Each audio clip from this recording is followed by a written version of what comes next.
Economic survey में unemployment का figure ही नहीं है। रियल एस्टेट के ऊपर पिछले जून के बजट में इन्होंने काफी सारे टैक्सेस वगैरह लगाए क्योंकि ये अनप्रोडक्टिव सेक्टर है। इस साल क्या किया कि वो सारे के सारे टैक्सेस हटा दिए और जो पैदावार वाले सेक्टर थे जैसे एग्रीकल्चर है मसलन कि इनके ऊपर हमने 18% टैक्स नहीं लगाया खाद के ऊपर और पेस्टिसाइड के ऊपर, तो ये हमारा बड़ा कमाल है। भैया आप बताएं आपने इसको उठाया कैसे सेक्टर को? सबसे इम्पोर्टेंट ये कि आप टैक्स का बोझ उतना डालें जितना लोग बर्दाश्त कर सकें, जितना वो उठा सके और खुशी खुशी वो टैक्स दे सके गवर्नमेंट को।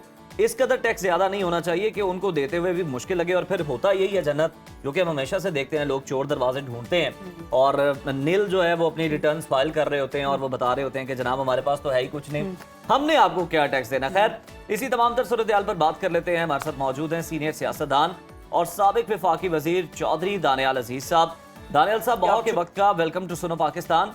सबसे पहले तो बुनियादी सवाल, हुकूमत बजट को अवाम दोस्त करार दे रही है हमेशा की तरह और वज़ीर आज़म ये दावा कर रहे हैं कि बजट में आम आदमी पर टैक्स लगाने की बजाय तनख्वाहों में इजाफा किया और मुलाजमत पेशा अफराद को रिलीफ दिया। आप इस बजट को कैसे देखते हैं और ये बजट अवाम के लिए आपके नजदीक रिलीफ है या फिर तकलीफ? जी, मेरे ख्याल में इसमें कोई शक नहीं है कि पाकिस्तान एक बहुत डिफिकल्ट इकोनॉमिक सूरत हाल से गुजर रहा है, लेकिन जिस बात की मुझे तफशीश है वो ये है कि मुश्किलात तो सामना कर ही रही हैं। जैसे आप देख रहे हैं पाकिस्तान में जो पॉवर्टी के फिगर हैं, सतह गुर्बत जो है उसमें 45% पाकिस्तानी जो हैं वो अब सतह गुर्बत से बिलो अपनी ज़िंदगी गुजार रहे हैं और ये वो फिगर हैं जो 2018 की पॉपुलेशन सेंसस के हैं। जब ये 2023 की पॉपुलेशन सेंसस इस्तेमाल करेंगे, जाहिर बात है जब आबादी बहुत बढ़ गई है, 2.55 हमारा पॉपुलेशन ग्रोथ रेट है, तो उसमें ये सतह और भी पाकिस्तानी जो है इससे नीचे चले जाएंगे।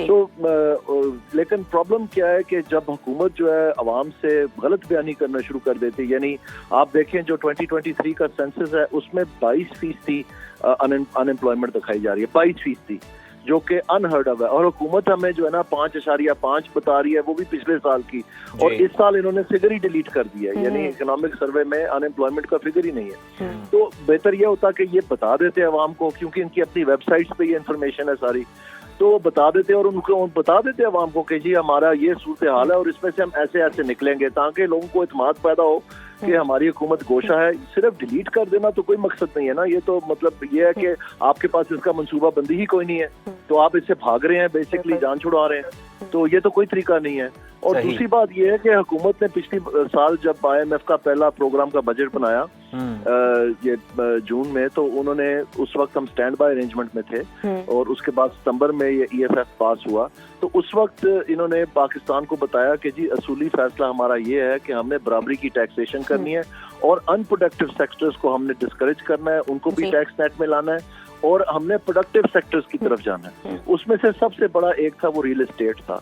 तो रियल एस्टेट के ऊपर पिछले जून के बजट में इन्होंने काफी सारे टैक्सेस वगैरह लगाए क्योंकि ये अनप्रोडक्टिव सेक्टर है, इसमें कोई पैदावार नहीं होती, सिर्फ ये प्लाटों का लेन देन और फाइलों का लेन देन में अरबों खरबों रुपए पाकिस्तानियों के और बैंकों के फंस जाते हैं, और वही पैसे अगर हम किसी कारोबार में लगाएं, किसी प्रोडक्टिव इकोनॉमिक सेक्टर में लगाएं, तो उससे मुलाजमतें भी बढ़ती हैं, पैदावार भी बढ़ती है, मामलात पाकिस्तान की मईशत के बहुत बेहतर होते हैं। तो इन्होंने इस साल क्या किया कि वो सारे के सारे टैक्सेस हटा दिए और जो पैदावार वाले सेक्टर थे जैसे एग्रीकल्चर है मसलन, जो पाकिस्तान की 37% लोग एम्प्लॉयड है, 70% आबादी हमारी रूरल एरियाज में रहती है, उनके लिए कुछ भी नहीं, बल्कि उन्हें हमें सुलझाया जा रहा है ये बता के कि इनके ऊपर हमने 18% टैक्स नहीं लगाया खाद के ऊपर और पेस्टिसाइड के ऊपर, तो ये हमारा बड़ा कमाल है। भैया आप बताएं आपने इसको उठाया कैसे सेक्टर को? उसके लिए किसी किस्म का कोई इकदाम नहीं।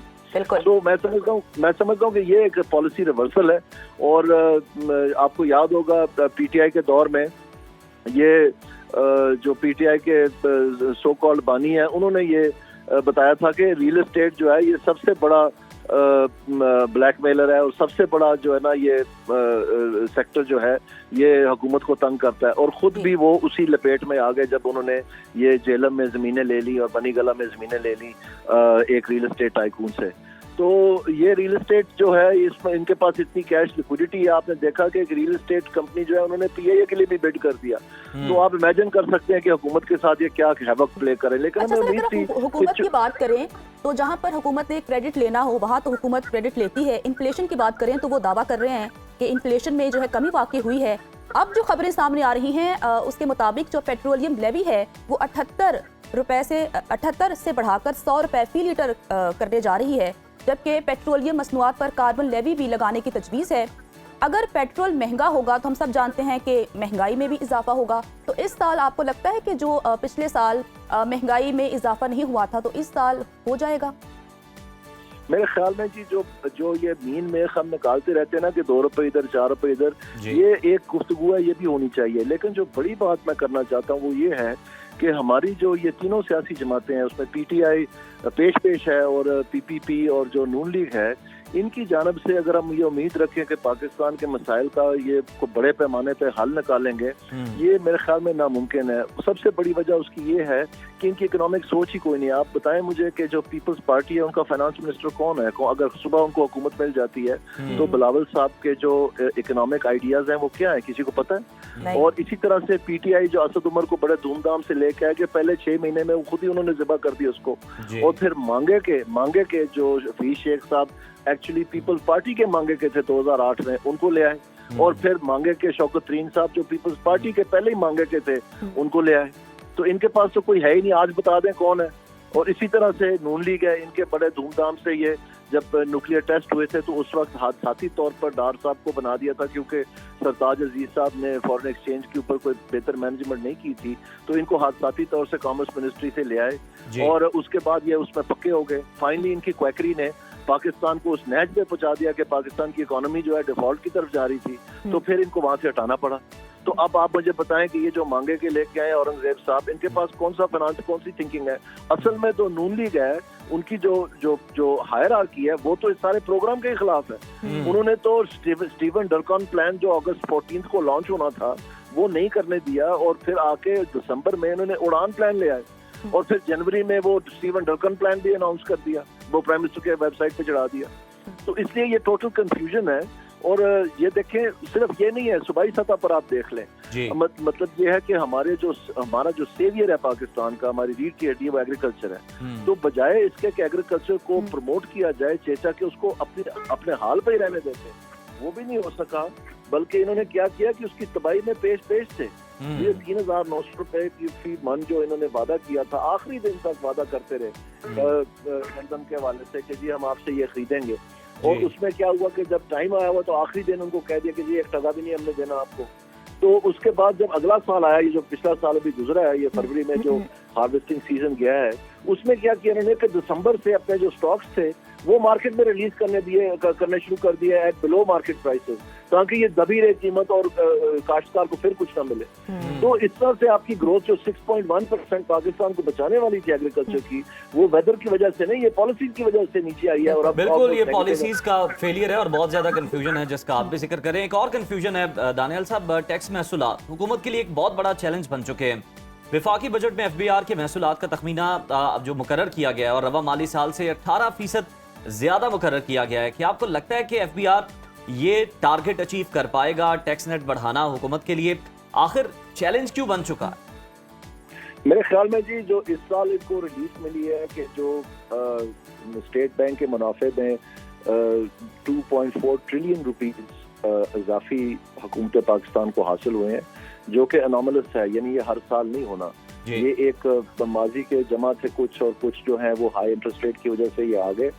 तो एक तो इनके लेने के बावजूद जो है, जब मार्च का रिव्यू हुआ IMF के साथ, तो 622 अरब रुपए जो हैं इनको हदफ कम करना पड़ा ताकि वो पूरा कर दे, और वो भी अभी तक मशकूक है बात कि वो भी पूरा होता है कि नहीं। तो इस तरह से आप समझ लें कि 3 खरब रुपए यानी 3 ट्रिलियन रुपीस जो हैं इनको इजाफी मिल रहे हैं पिछले साल का जो 12.9 ट्रिलियन का इन्होंने बजट पूरा करना था। तो इस साल इन्होंने 14 पे कर दिया। तो जब ये चीजें इनको हासिल नहीं होंगी, यानी 3 ट्रिलियन आप समझ लें कि ये अगर कर सके तो प्रोबेबली ये 11 के करीब कर पाएंगे, जो इस साल 12 भी नहीं कर पा रहे। तो इस सूरत हाल में मेरा नहीं ख्याल है कि हदफ पूरा करेंगे। बल्कि इसके अलावा मैं आपको एक बात बता देता हूँ, जो इन्होंने पॉलिसी इम्प्लीमेंटेशन सितंबर से लेके जून तक करनी थी IMF के प्रोग्राम के तहत, वो उन्होंने बेशतर नहीं की। यानी इन्होंने एग्रीकल्चर टैक्स लगाना था, वो नहीं लगाया, सिर्फ लॉज पास कर दिए। वो अक्टूबर में लॉज बनने थे, वो आके कहीं मार्च से पहले बने। जनवरी में ये लागू होना था, इन्होंने कहा कि हम पोस्टपोन कर रहे हैं जून तक। अभी भी इनका फुट ड्रैगिंग का इनका कोई इरादा नहीं है इसको करने, कहीं कानूनों में रेट ही नहीं है कि वो कौन सा लगाना है, अभी तक वो मशकूक है बात, तो इसकी इनकी तैयारी भी कोई नहीं है। तो ये उसके अलावा फिर ये जो ताजर दोस्त ऐप है, इसको इन्होंने IMF को कह के कहा जी इसको खत्म ही कर दें, हमने नहीं ये करना।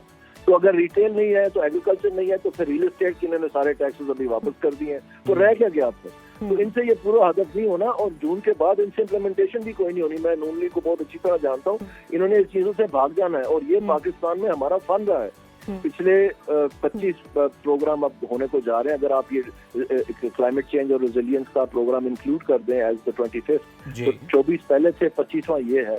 तो इन 24 प्रोग्रामों के बाद पाकिस्तान का इंटरनेशनल नाम पड़ा हुआ है कि ये वन ट्रांच कंट्री है, इसलिए ये तमाम चीजें फ्रंट लोड करते हैं, क्योंकि उनको पता है कि पहले ट्रांच के बाद ये भाग जाते हैं।